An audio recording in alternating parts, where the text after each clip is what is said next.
Hey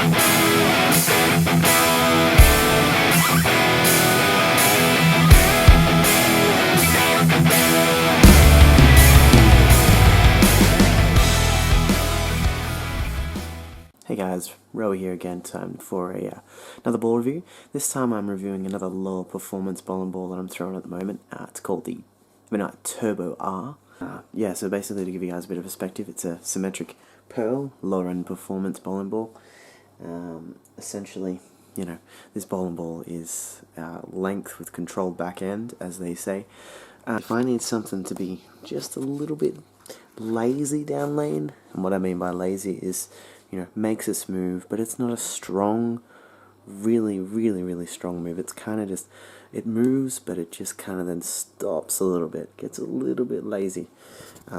Particularly for when, you might be bowling in the center, and you'll hear people say, oh, the back ends are clean, and what they mean is, back ends are hooking a lot.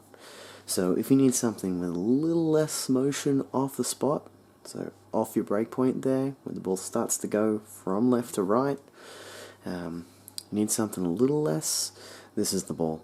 So I'm going to show you the ball now. Let's have a look at that. That's the ball itself. Here is my layout. Get a good look at that.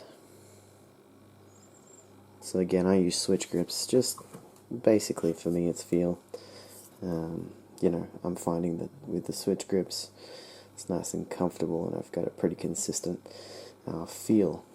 Kind of goes without saying. Here's your tech specs on the ball.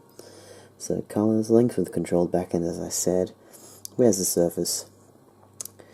And the core Turbo-R. See if I can get a picture of that core.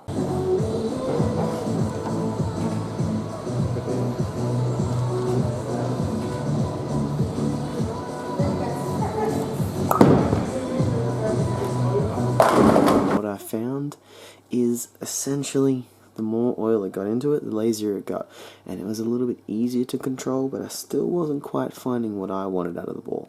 So the first couple of videos you're going to see, this is when I haven't touched the cover at all, and I've been able to get around it. I've been able to get sort of up the back of it and control that front to back motion for myself, keep my target in front of me.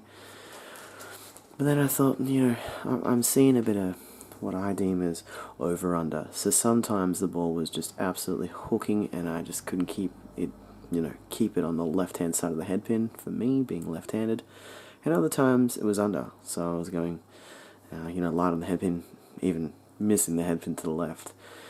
So tonight, actually, when I practiced, I put a worn 500 pad on it, 500 grit. Essentially with the grit pads, just for those who don't know, the lower the number, the earlier the ball is going to hook.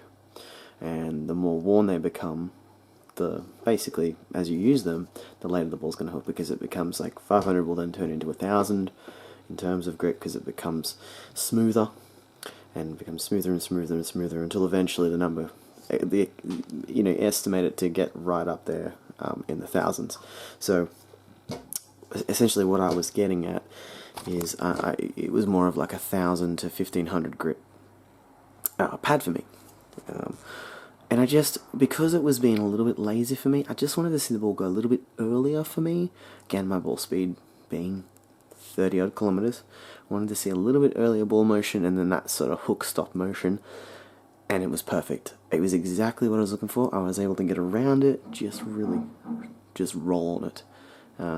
Open up the lanes as they were a little bit more, there'd been about 3 or 4 games of league bowled on that particular pair.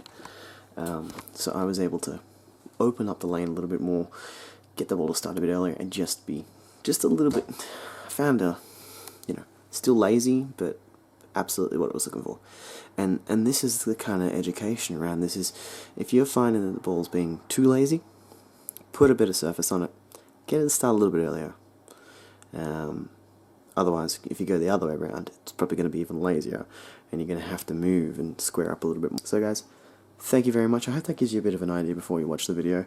I really try and break it down, try and keep it as simple as I can. For me, This is the kind of ball I'm going to bring out, say, game 3 or 4, after the lanes have really started to break down, the oil's starting to break down, and you're seeing a little bit more motion of a move. Again, thanks guys for watching, and enjoy the rest of the video.